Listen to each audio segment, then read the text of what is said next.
Boomer Breakdown, number 14, hit 3.2 million views before anyone even knew Melville had tried to kill himself. The clip was 17 seconds long, shaky phone footage, low light, the title in bold pink font, PTSD or dementia. You decide. The shot. Opens on Melville, 79, slumped in a chair in the community lounge of Oak Ridge Veterans Home. He's rocking slightly, eyes unfocused, muttering. Rain patters softly against the window behind him. His hands tremble on his lap, twitching at invisible enemies. Then, bang. A staff member slams a tray nearby. Melville jerks, gasps, whispers, "Incoming!" The camera zooms in as he curls inward, moaning. A faint whimper. "Tell Mama I'm sorry." Laughter from off-screen. Female voices. He's doing it again. Dude, he thinks he's back in Nam. Yo, tag me in the trauma. The clip ends with a rubber glove flying across frame and hitting Melville's arm. He doesn't react. The comments explode. This is messed up, but I can't stop watching. He looks like a discount Forrest Gump. Boomers really be soft as hell. Nobody at Oak Ridge tells Melville the video exists. Not until 3 days. Later. Not until after the fork. The pain starts in his palm. Melville blinks, dazed. The lights of the cafeteria flicker yellow-white above him. Cheap ceiling tiles blur. A metallic taste coats his mouth. Then he looks down. Blood. On his wrist. On the tray. On the plastic fork. He doesn't remember picking it up. Doesn't remember pressing it into his skin. But the red's there, warm and real. And so are the hands grabbing him now, pulling, restraining, yelling. Code gray. Restraints. Someone shouts, "Get the sharp away." "Sir! Sir, you're safe, it's not real." Melville tries to scream, but it comes out wrong, choked, like a mortar blast caught in his throat. He's shaking, crying, somewhere between jungle and tile floor. He blacks out. When he wakes up, he's in the isolation ward, wrist wrapped, arms strapped. An oxygen tube rests crooked across his face. Somewhere, a machine beeps steady. Across the room, a plastic chair. In it, sitting backwards, arms crossed on the top, is Carl. Ex-Air Force. Stroke. Survivor. One eye lazy. Voice like barbed wire dipped in honey. "You tried to punch out early," Carl says. "With a fucking fork." Melville doesn't answer. Carl holds up a tablet. The screen glows. "You want to know why?" Melville turns away. Carl taps the glass. "You went viral, Mel." Click, play, there he is, shaking, whimpering, laughter, slap of rubber glove. Then the hashtags, Boomer Breakdown, live, from the old zone, Memory Lane Isa firefight, Melville stares, and slowly he begins to shake. Carl leans in. "They've been filming." "Us, Mel. For months, laughing at us, making memes out of your nightmares." Melville whispers. "Who?" Carl shrugs. "Staff, interns, Gen Z pricks with ring lights and no fathers." Melville's jaw clenches. "Jim knew." "Yeah." Carl's voice drops. "He tried to warn us. That's why they transferred him." Melville flinches. "Transferred?" Carl looks down. They say he fell, but his room was spotless, like someone scrubbed it. They sit in silence. Finally, Melville speaks. Voice rough, flat. "How many views?" Carl meets his eyes. "Over 3 million. 2 nights later, Melville is wheeled back to his room. He says nothing during the ride, just stares at the linoleum floor like it's mine territory. At the door, his roommate L, a Vietnam tunnel rat with a spine of rusted steel, waits in the dark. "You saw it, huh?" L says. Melville nods. "You ready?" "For what?" L clicks on a flashlight. Under his bed, a duffel, packed with zip ties, a tablet, walkie-talkies, and a dented GoPro. "We go loud, brother," L says. Melville squints. "You planned something?" L smirks. "I was in recon. Of course I planned something. Pause. You in? Melville breathes deep. Something shifts in his face. The sag of age retreating. A soldier blinking back into place. I'm in. L. What the hell is this? Melville sat on the edge of his bed, staring at the open duffel bag. GoPro, old police scanner, mini recorder, zip ties, and a copy of Field Manual 321.5 with notes scrawled in the margins. L sat across from him, lighting a cigarette by the window despite the strict fire code. It's war prep, L said. Modern terrain, Melville grunted. You planning to shoot TikToks back at them? Not TikToks. L passed him the GoPro. Testimony, Melville frowned. What, you want to live stream us crying into oatmeal? No, L said, voice hardening. We record them. Every snicker, every glove snap, every time they call us zoo. We make a file. We send it to someone who still gives a damn. Who the hell would care? Elijah Brooks, L said. NPR journalist, son of a Marine. Runs a podcast, After Action. He covered that abuse scandal in Alabama last year. Melville turned the GoPro over in his hands.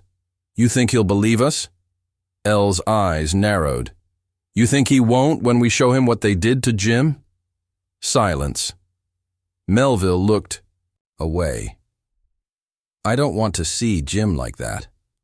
You owe it to him, L said. He was the only one who never forgot. Melville stood, began to pace. L, do you remember Firebase Amber? L froze. You were bleeding from your ear, Melville continued, and you kept asking where the rain was coming from. I remember. There was no rain, I know. Melville stopped pacing. I lied to you, back then. L tilted his head. About what? You asked if I called for medevac. I said yes. L's eyes narrowed. Melville took a breath. I didn't. I froze. L stared at him, unmoving. You were seizing, Melville whispered, and I just sat there, counting bugs on my boots. L flicked ash onto the sill. You carried me out anyway, Melville said. After the blast, L nodded slowly. We all froze. Silence. Then, a knock on the door. Both men jumped. Mr. Elwood? Mr. Melville? It was a voice they both knew, soft, cheery. Maddie. The one who called them her little legends when she wanted good lighting. L put the GoPro into his drawer, covered it with a Bible. Come in, he called, adjusting his posture. The door opened. Maddie stepped in holding 2 Dixie cups of pills. Time for your happy hour, she sang. Mel, you get the blue one. L, still rocking pink. Melville took his cup in silence. Didn't swallow. Maddie didn't notice.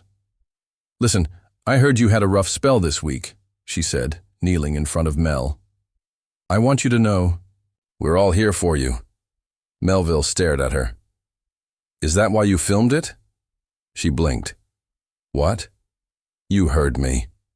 Her smile tightened. Mr. Melville, I don't know what you think it's funny. His voice trembled. You think seeing me cry is content? She looked between them. I think maybe you're confused, Elle snapped. He's not. You posted it. We saw it. Maddie stood up quickly. That's a serious accusation. We're seriously accusing you. She glared at them. You know what? Maybe you two shouldn't watch so much YouTube.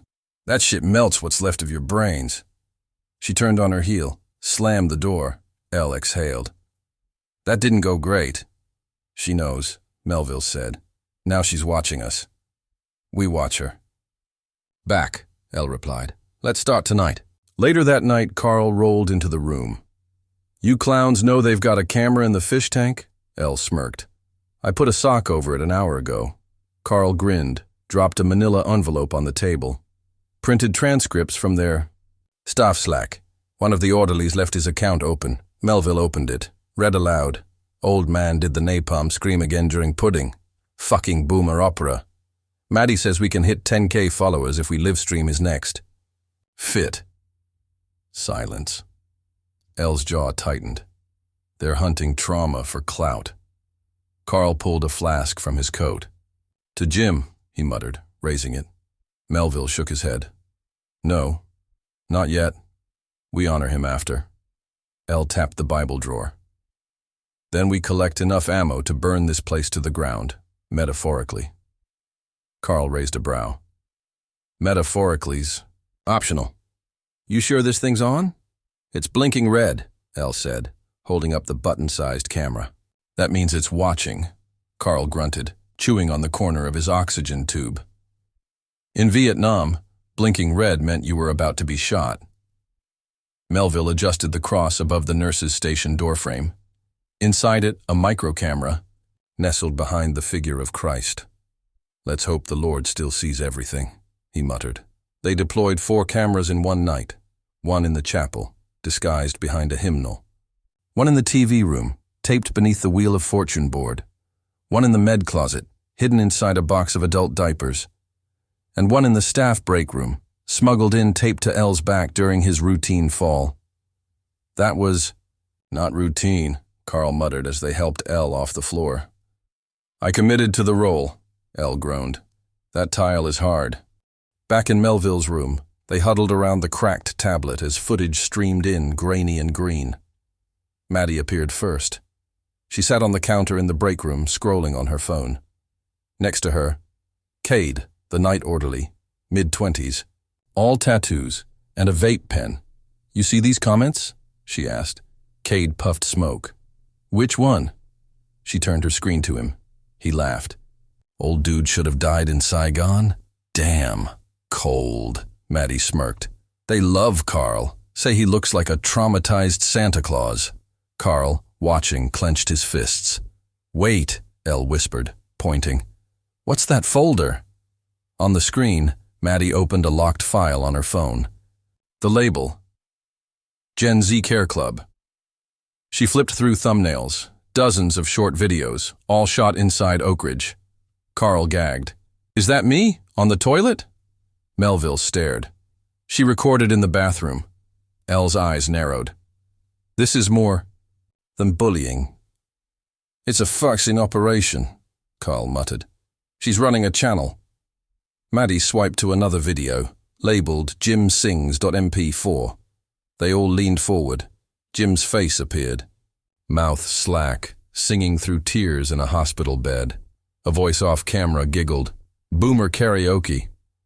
Melville froze. "That's the last week he was alive," he whispered. "I remember that song. He only sang it when he was ready to go." Carl stood up. "I'm reporting this. Tonight." "No," Elle snapped. "Not yet." "Are you kidding me?" "We don't report. We expose," Elle growled. "We leak this to the press. Let them burn. Not HR investigations. Not apologies. Justice."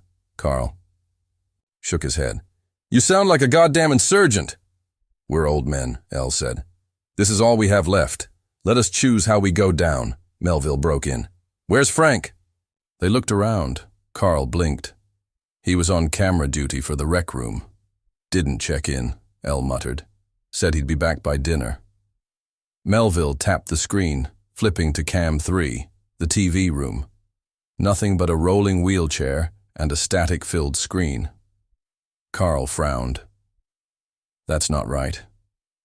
Elle toggled to the hallway cam. There, a blurry shape being wheeled out the emergency exit. "Freeze it," Melville ordered. The figure was slumped. No motion. A white sheet partly covering the body. Cade pushing it. "Jesus," Carl whispered. "They took him." Elle stared at the screen. "We go now," he said. "Tonight. Pull the data. Pull everything." "Wait," Carl said. "What if they see us?" Melville stood. "Then they see us." They reached the staff terminal at 2:14. An empty hallway, dim light. Air smelled like antiseptic and burned popcorn. Carl kept watch with his walker angled like a shield. Elle booted the computer. "I can't believe they left it logged in." Melville slipped in the flash drive. Files popped up. One folder, DNR. Live archive, another, Declines and Delirium series. Third, sponsor metrics, Carl swore. They're monetizing us. L clicked on a file named Frank Exit. Video played. Frank strapped to a gurney, eyes open, mouth gagged. Cade's voice. Say hi to the sponsor, Frankie. You're our top performer tonight. Maddie, let's do the nightlight challenge. They flipped the camera light on and off. Frank convulsed. Carl whispered, "We're in hell." Then, a noise behind them. Cade, standing in the doorway, holding a taser. "You guys lost," he said, voice light. Melville stepped forward. "Where's—" "Frank?" Cade smiled. "Deleted. Deleted." The word echoed in the air like a gunshot. Cade stood in the doorway, taser buzzing softly in his hand, casting sharp blue flickers across the hallway. Behind him, the corridor was empty. Too quiet for 2 a.m. in a building full of ghosts. Carl whispered, "He didn't just say that." Elle rose slowly from the computer chair. "Where's Frank?" Cade smiled wider. "You guys are like those old action movies, huh? A team of relics sneaking around after bedtime. It's kinda cute." Melville stepped between Cade and the others, his voice low. "You drugged him," Cade shrugged. "It was protocol. Behavioral restraint. We logged it. You filmed it." "Yeah," Cade said, grin unwavering. "Our highest performing video was Frank babbling about his wife before the morphine kicked in. You should have seen the comments. Some real tearjerkers," Carl growled. "You little son of a—" "Easy, Santa." Cade waved the taser. "You've got a pacemaker, right?" The taser snapped blue light again. Elle instinctively shielded. Melville, like old muscle memory kicked in, Melville didn't flinch. "You think this ends with you uploading a few videos?" Melville said coldly. "I think this ends with you all back in diapers," Cade spat. "Because no one listens to broken, trembling, half-senile old men. You're just noise. You're the glitch in the background." "No," Elle said, stepping forward. "We're the signal." He raised a fist, slow, heavy, and slammed it into Cade's shoulder. Cade staggered. Melville moved next, grabbing the taser and slamming it into the wall. Sparks flew. Cade twisted, clawing at Elle, elbowed. Him in the ribs. Elle wheezed, dropped to one knee. Carl swung his walker like a mace, cracking Cade in the shin. "Try memeing that, asshole," he hissed. Cade collapsed, groaning. Melville took the taser. "Turn around," Cade spat blood. "You think this fixes—" "Anything. The archive's already backed up. People love you." "We're about to give them the sequel," Carl said, panting. Elle pulled zip ties from his sleeve. Old habits. They dragged Cade into the janitor closet, zip-tied him to a pipe. Elle leaned in. "We walk out of here tonight. We take everything you've done and we broadcast it. And you, stay quiet." Cade smiled through a bloody lip. "You're already too late." Melville froze. "What does that mean?" "Check your feed," Cade whispered. "You went viral again." Back in Melville's room, Carl flipped on the tablet. Front page of TikTok. Old Rebels. Boomer Coop. Vey Warfare thumbnail. Carl swinging the walker. Caption. "These Gramps really—" Wilden, over 600,000 views. Melville dropped into his chair. "They turned us into the meme." Carl sat down next to him. "What the hell do we do now?" Elle plugged in the GoPro. "We double down." They set up the stream at 3:42 a.m. live stream. Title: "This is not a joke. This is a war crime." Elle sat at the center, IV pole behind him. Melville held Frank's old Bronze Star. Carl had the walker like a badge. They played the footage. Frank's restraints, Jim's song, staff laughter. Live chat exploded. "Is this real?" "This is elder abuse. Someone call the FBI." Melville looked into the camera, voice low, measured. "You think we're just stories? You think we're too slow, too old to fight back?" He held up the taser. "You were wrong. The stream was still live when the Wi-Fi cut out. 1 second, flood of comments, hearts, and reposts.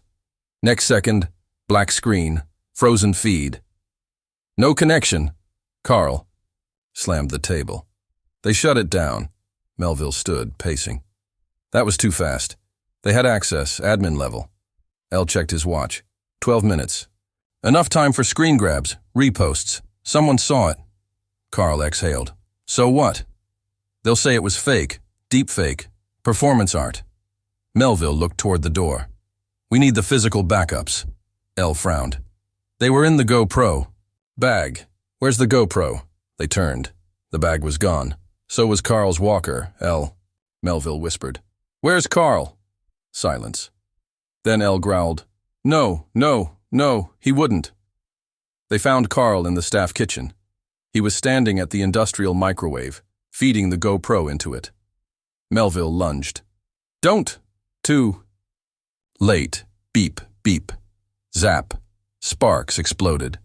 Plastic bubbled. The GoPro smoked and died. Melville tackled him. What the hell are you doing? Carl grunted. It had to end. L dragged them apart. You worked with them? Carl sat against the wall, breathing heavy. I made a deal. What kind of deal? They promised to keep me out of memory care, Carl said. They said if I helped them, kept things quiet, derailed you two, they'd leave me alone. Melville's voice was shaking. You gave them Frank. Carl looked away. L, Melville said. Don't. But L stepped forward, his voice a whisper. You're the reason Jim died. You're the reason they caught him talking to NPR. Carl looked up, guilt burning in his eyes. They showed me his file, said he was dangerous, said he had names. He had the truth, L said. I wanted to forget, Carl whispered. I wanted peace. L spat at his feet. Then die with it. Later, in the chapel, Melville stared at the stained glass, lit only by red emergency lights. Carl was the decoy, L said. But someone else funded this. Melville nodded slowly. The monetization, the sponsors, the metrics, it was too big for TikTok kids. L pulled out a torn envelope from Cade's locker.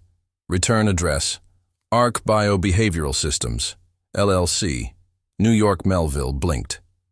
That's a pharma company. Wrong, L said.